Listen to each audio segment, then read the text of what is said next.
There was a heated start to the Commonwealth Prime Minister's conference in Melbourne today. Mr. Robert Mugabe of Zimbabwe opened by attacking South Africa. South Africa, he said, is creating havoc, destroying our economy and destabilising our position. He condemned American support of South Africa and demanded that the Commonwealth take a definite stand.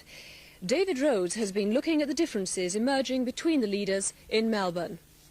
There's already one clear difference. Mrs. Thatcher thinks the conference shouldn't interfere on Namibia. Mr. Fraser would like it to take a tough stand and press the South Africans to settle. The breakthrough on Rhodesia at the last conference led to the presence here of Zimbabwe's first Prime Minister, Mr. Mugabe. The architect of that breakthrough was Mr. Fraser.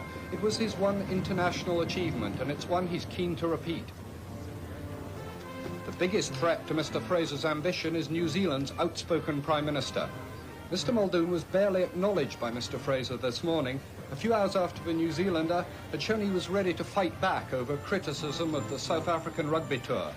Mr. Fraser was much warmer to Mr. Trudeau of Canada, who may play a peacemaking role here, and also to Mr. Kaunda of Zambia, though he may be one of the toughest critics of South Africa and of Mr. Muldoon. Traditionally, the opening speeches are uncontroversial, but Mr. Mugabe delivered a tirade against apartheid and, by implication, Mr. Muldoon. It is not a game of rugby with scrums and which scrums are aimed at leading to tries and goals.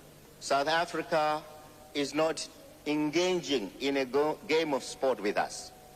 It is creating havoc, destroying our economy and destabilizing our situation. In those circumstances, we would want to see the Commonwealth take a positive stand in condemnation of South Africa. This evening, these leaders of a quarter of the world's population were